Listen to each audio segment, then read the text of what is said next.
I know that you'll go, my love, I think I'm yours. Bueno chicos, ¿qué tal estáis? Vamos a dar nuestra segunda mini lección, nuestra segunda perla literaria, ¿vale? Porque las sesiones de literatura universal van a ser así, cortitas, ¿eh? Con algunos datos y tal, ¿vale?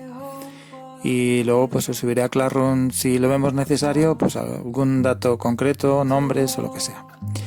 Bueno, como ya hemos dicho en clase alguna vez, la literatura francesa se caracteriza en general por un cierto clasicismo.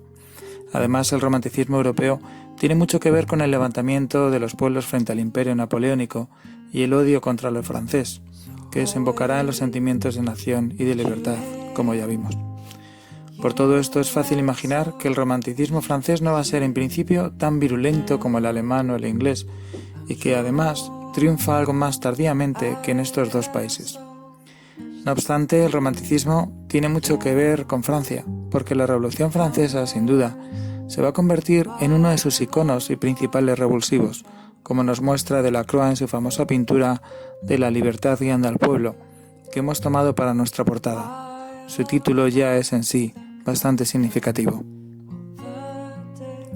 Además, en Francia tenemos a uno de los más grandes autores del romanticismo europeo y uno de los grandes novelistas de todos los tiempos, que fue Víctor Hugo.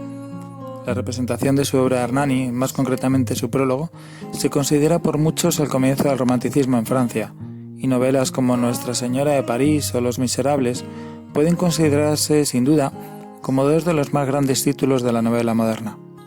La primera con esta contrafigura al jorobado Quasimodo, enamorado de la bella gitana Esmeralda, reelaborando el antiguo mito de la Bella y la Bestia, y con un final trágico que Disney hurtará en sus películas para el cine infantil.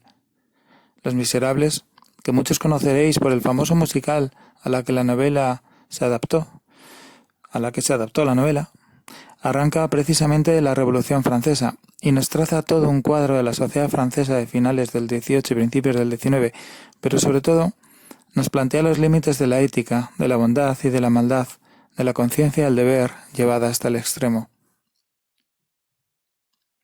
Víctor Hugo es el más grande, y además, a diferencia de otros grandes románticos que ya hemos visto como Lord Byron o Percy Shelley, o en España Larra y Becker, fue un autor longevo que murió bien avanzado ya el siglo XIX.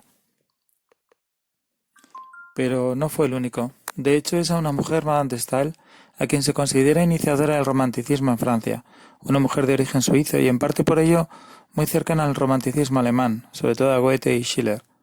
Su carácter aristócrata no le impidió simpatizar con la Revolución Francesa, aunque más tarde llegó a enfrentarse al mismísimo Napoleón.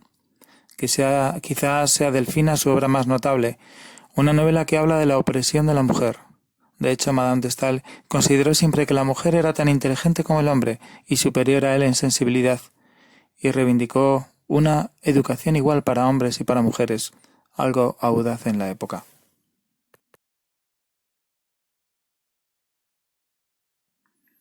También se considera precursor del romanticismo en Francia el Visconde de Chateaubriand, cuya obra más importante es El genio del cristianismo, que ensalza los valores del cristianismo y su arte, una obra muy admirada, por ejemplo, por nuestro poeta Becker.